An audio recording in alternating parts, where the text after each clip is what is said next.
This chicken and corn chowder soup was much requested. See how I get this put together. It's a definite crowd pleaser for these cold winter months.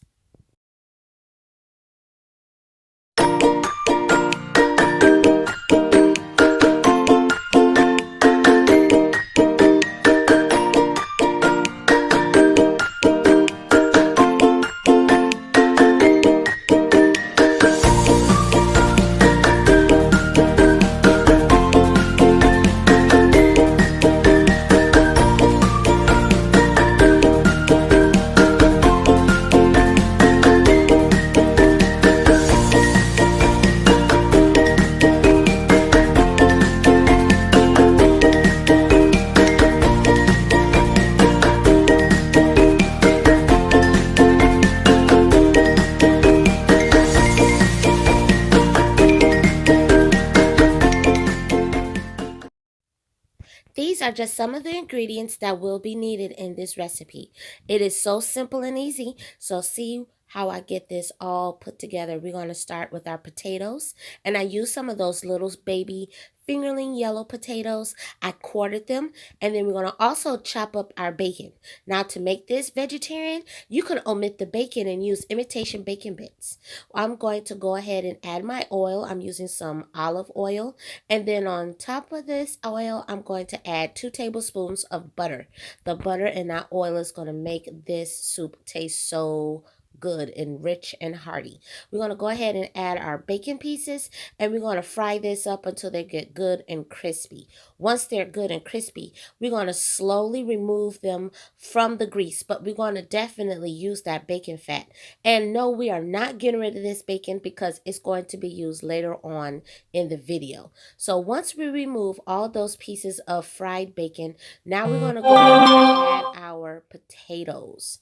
These potatoes are going to just partially cook along with the frozen bell peppers that I'm going to use and onions. Now, of course, if you want to take the time out to chop it up, go right ahead. This is about a good 1.5 cups of the frozen bell peppers, and this is going to saute for about a good 8 to 10 minutes in the pot before we go and add our other ingredients. We want those vegetables, especially the potatoes, to soften up as much as possible.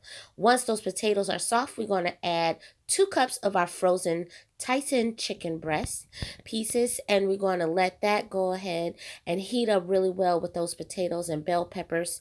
And we're going to cover this and let that cook for about a good 5 to 7 minutes, as well as making sure that, we stir it occasionally so that those potatoes don't stick to the bottom. We want to have all of that chicken to thaw out as much as possible before we add everything else. So once the chicken has cooked for about a good 5 to 6 minutes or 7 minutes, we are going to add our frozen corn. I like to add the white corn and the bicolored corn that I get in the frozen section. You can use corn in the can, but the frozen just seem a little fresher. Once you add the 2 complete bags of that corn, then we're adding our other ingredients, which will be the chicken broth.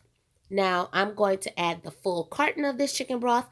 If you have some fresh made chicken broth, that is even better. But this is all about making a quick soup that is hearty for your family, and it is going to make them feel all warm and cozy on the inside during these winter months. It is about in the 20s here in Michigan, so this soup is perfect. I'm going to go ahead and add about a good 2 to 3 tablespoons of that Badia Complete seasoning. And if you don't have the Herbes de Provence, you can use an Italian seasoning in this. That's about a good 1.5 teaspoons of the Herbes de Provence. I'm adding my hickory smoked salt and my black pepper to this as well. I am going to watch this and take my time in making sure that I don't add too much salt because I don't want my soup to be salty. Once you add your seasonings, you want to go ahead and give this a nice stir and making sure that everything is well incorporated. Once you give this a nice stir, then we're going to go and add our half and half. I'm only adding about a good 2 cups of the half and half to this soup. If you don't want to use the half and half to make this vegetarian, you could omit the chicken and you could just leave the corn and the potatoes and use either unsweetened almond milk or unsweetened oat milk or coconut milk. And then you go ahead and mix this all together. Instead of using chicken broth, of course, you can go ahead and use vegetable broth. And this soup will be just as good vegetarian as it is with all the meat and stuff that we're using in this dish. I added a little bit more salt because after I let this cook, I noticed that it still was a little bland. So you want to season accordingly. Now for this extra flavor, I forgot to mention in the beginning, I'm using about a tablespoon of that Better Than Bouillon chicken base, and I added a little water to it to thin it out, and that is added. And then to thicken up the soup, I used 1 tablespoon of flour and 1 tablespoon of the cornstarch. And then this is going to all cook together for about a good 5 to 7 minutes to thicken the soup. And then this part is optional. I like to add a little cheese to mine to give that little extra richness. I use some sharp white cheddar that was thickly shredded, and then I have a little bit of the mixed cheddar cheese as well of the finely shredded blend. You want to give this a good stir and cover this up for about 20 to 30 minutes. That's going to give the starches and the flour a chance to like really cook down and thicken the base of this soup. And after about a good 15 to 20 minutes, you see how thick and creamy it's beginning to look. And then as well as the starches from the potatoes, it helps that soup just come together so well. Now we're going to add our bacon. This is definitely the last step, and this is going to add that extra flavor to this soup that your family will enjoy. You don't have to add it into the soup. You can add this at the end when you get ready to serve it, but I like mine to cook through just a little bit for about a good 5 to 7 minutes. Look at how thick and creamy that soup is looking.